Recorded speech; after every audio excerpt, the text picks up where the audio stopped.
करते हैं king maker बनने की, तो बात हम यूपीआई की भी कर लेते हैं कि किस तरह से यूपीआई डिजिटल किंग के रूप में उभर कर सामने आया। जी हाँ, भारत की डिजिटल ताकत का लोहा अब पूरी दुनिया मान रही है।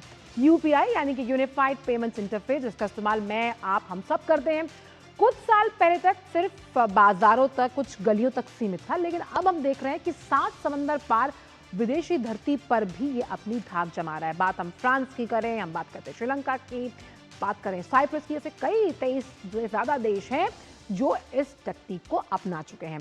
और इस तकनीक को अपनाने का मतलब यह है कि 10 साल में यूपीआई ने बेमिसाल काम किया। और कैसे यूपीआई इंटरफेस ग्लोबली अब एक्सेप्टेंस के साथ आगे बढ़ रहा है, आइए आपको कुछ ग्राफिक्स के जरिए समझाने की कोशिश करते हैं कि ये दमदार साल एक दशक में किस तरह से रिकॉर्ड साबित हुए। तो एक दशक में डिजिटल ग्रोथ का रिकॉर्ड आप देख सकते हैं, काबिल तारीफ है, उल्लेखनीय प्रगति हुई है यूपीआई में। लेन देन की अगर बात की जाए तो 12,000 गुना बढ़ोतरी, इसको इतनी टाइम्स आप मल्टीप्लाई कर लीजिए। 2016 में ये जो ट्रांजैक्शन था वो सिर्फ 2 करोड़ तक था। अब 2025-26 का आंकड़ा देखिए, यानी कि 10 सालों का आंकड़ा आप देखिए, 24,162 करोड़ के ट्रांजैक्शन हुए हैं, जिसमें अब इस मूल्य को हम इसकी 4,000 गुना बढ़ोतरी बता रहे हैं। दुनिया का सबसे बड़ा पेमेंट प्लेटफॉर्म है यूपीआई, और वैश्विक रियल टाइम पेमेंट की अगर हम जब बात करते हैं 49% का हिस्सा है। आप समझिए, इस पूरी जर्नी को जानने की कोशिश करते हैं 2016 से 2025-26 तक आखिर हुआ क्या। तो सबसे पहले अगर हम देखें तो बैंकों का जुड़ाव अगर आप देखें तो 2016 पे आपको लेकर चलती हूँ, 21 बैंकों से जुड़ाव था। 2025-26 में 700 प्लस 700 से ज़्यादा बैंकों के साथ यूपीआई जुड़ चुका है।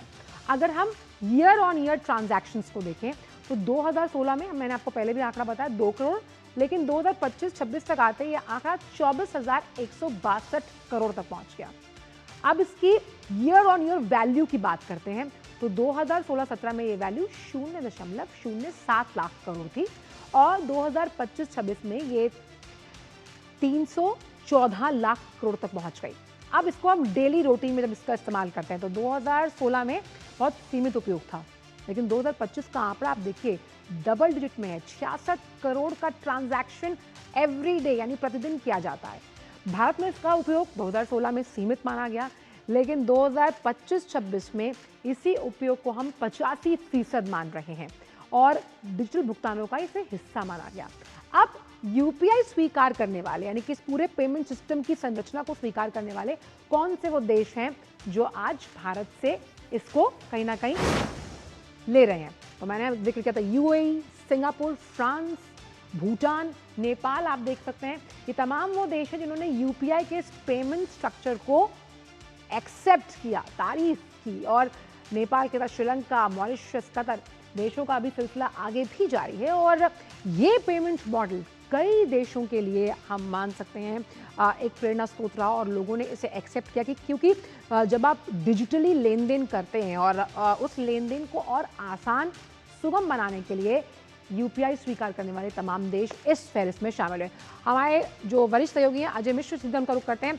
अजय, यूपीआई के 10 साल बेमिसाल, और लगातार हम देख रहे हैं कि रिकॉर्ड तोड़ रहा है कि यूपीआई का जो ये पेमेंट सिस्टम है, और कई देश जो हैं वो इसे अपना रहे हैं, जो इसकी डिजिटल एक्सेप्टेंस को अब वैश्विक स्तर पर लेकर जा रहा है। तो आंचल, यूपीआई देश का पेमेंट लैंग्वेज बन चुका है।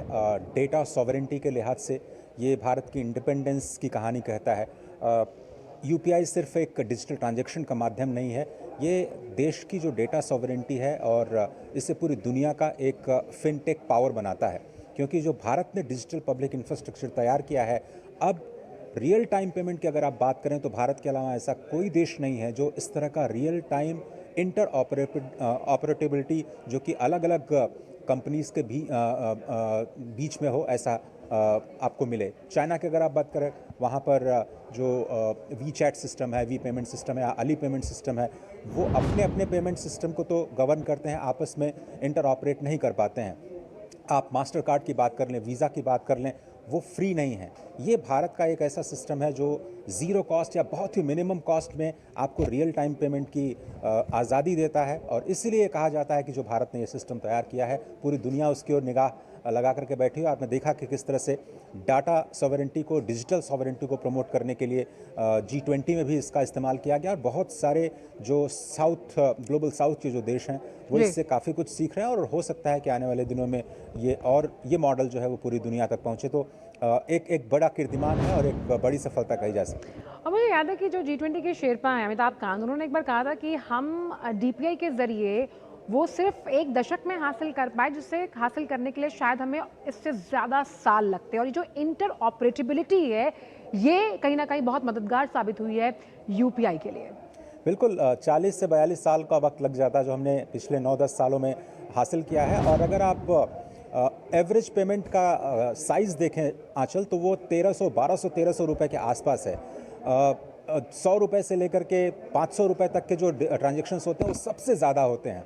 और यही बात इसे यूनिक बनाती है कि ये फाइनेंशियल इंक्लूजन के लिहाज से ज़्यादा लोगों को प्रभावित करने वाला एक ऐसा सिस्टम बन गया है जिसमें चाय वाले से लेकर के मॉल में बड़े बड़े ट्रांजैक्शन तक आप UPI के ज़रिए, आप 1 लाख रुपए कि 5 लाख रुपए तक का ट्रांजैक्शन आप UPI के ज़रिए कर सकते हैं। UPI लाइट के ज़रिए आप छोटा छोटा पेमेंट कर सकते हैं। UPI को आप अपने कार्ड के साथ जोड़ सकते हैं। तो ये जो पूरा का पूरा इकोसिस्टम NPCI और RBI ने मिलकर के बनाया है, और बिल्कुल फुल प्रूफ, तमाम डिजिटल और साइबर थ्रेट के बावजूद भी 1 सेकंड में हजारों ट्रांजैक्शंस हो पाना और रियल टाइम ट्रांजैक्शंस और सेटलमेंट हो पाना।